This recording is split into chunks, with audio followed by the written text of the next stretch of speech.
how do you approach? I mean, I see where Taylor Decker didn't practice today.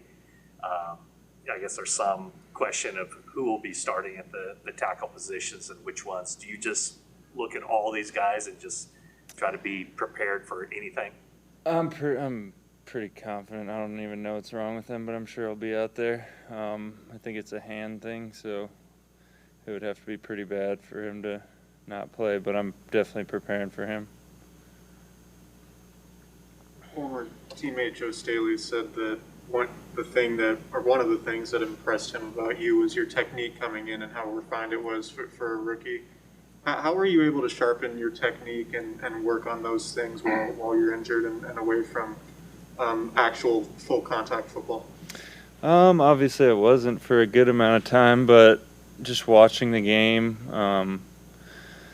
Yeah, I got to watch a lot of football last year, but it really is. D'Amico said to me on my first day, it's like riding a bike.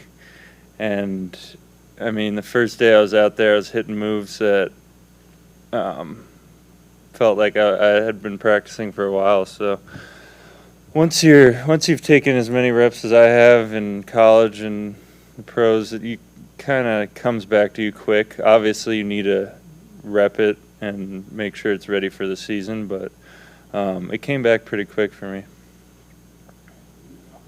To D the other day, and he said he'll be on a pitch count for the first week. What's going to be your status? Will you be on any sort of pitch count? There's really no pitch count for me. I'm just going to go. Whatever Chris tells me. I'm fully confident to play as many snaps as I need to. We never asked you about the injury that happened in New York, but do you have any thoughts about artificial surfaces? Did the surface play any role in what happened to your knee? I'm not going to lie, I'm not a fan, but that turf especially was brand new. They rolled it out 2 times after we played the game. I definitely am not a fan of that turf specifically, any turf, but I'm not afraid to play on it or anything like that. I'd rather play on grass, and I'm glad we have a grass stadium, but you feel fast out there, so that's one good thing about it. One of the things you have to take into account when you're playing on that different surface is your cleats and your footwear.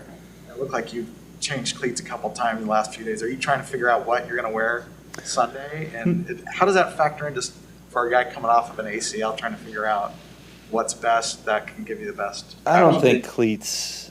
I'm not a believer in cleats. They're going to make any difference in any injury of that type. I think I've just been switching cleats because I'm trying to preserve the pairs that I have, so I just switch them. And I was trying to break in the ones I'm going to wear in the game. I'm wearing the same ones as last year, and yeah, I don't think that really has any effect on that, to be honest. How you keep the same cleats from year to year? Yeah, I'm running low, but I tried to get a pair that custom didn't work out, so I'm back to the ones that feel the best for me. So it's more a pragmatic decision rather than a superstitious decision. It's what feels good for you. And yeah, you guys are going to get me in trouble with Nike, but yeah, it's all about comfort. I'm not trying for swag or anything like that. Hey guys. We see you guys out there, and the defensive linemen seem to be having a lot of fun all the time. Definite sense of swagger out there. I mean, is it like that behind the scenes too in the meeting rooms? I mean, is that group as kind of fun-loving as it appears on the practice field? Yeah, we have great energy. I think bringing in Zach Kerr, a good veteran, loud, funny presence. DJ's class clown, and then a lot of us are quiet, so having a guy like Zach in there to brighten the mood and Sampson's a great energy guy, goes super hard. Yeah, it's a really great group. Mo kind of reminds me of Solomon and just how positive and just excited to go to work he is. I'm excited whenever he gets back. But yeah, it's just a good mesh of personalities and yeah, it's pretty animated in the meeting rooms for sure. You, Eric, and Kevin are the quiet ones? Yeah, D's pretty quiet. I mean, yeah, Kevin, Street's quiet guy. Yeah, we got some quiet dudes. When was the last time you had your body fat measured, and what is it? It was like towards the beginning of camp, and it was like 9%. Yeah. And, you know, we've heard your brother expects you to be a menace. D'Amico says that he expects you to be even better than you were as a rookie. What do you expect out of yourself this season? I've kind of made the pact with myself to take it one day at a time and just focus on not to get too ahead of myself, looking at like down the road goals and stuff like that. So I'm just trying to take it one day at a time. I think a lot of the stuff that I was going to be able to add to my game last year, obviously I wasn't able to, and I think this year I have that and even more. So I think it'll be a good year. When you say that, are you talking about specific moves? What are you talking about? Yeah, it's certain technique things, certain moves, just differences in my game, technical stuff. Did you see TJ Watt's extension? Is that on your radar at all? Yeah, I just saw it on Instagram. Big one. Do you sense an extra confidence or excitement from the team going into this weekend? Say it one more time. Do you sense an extra confidence or excitement from the team going into this weekend?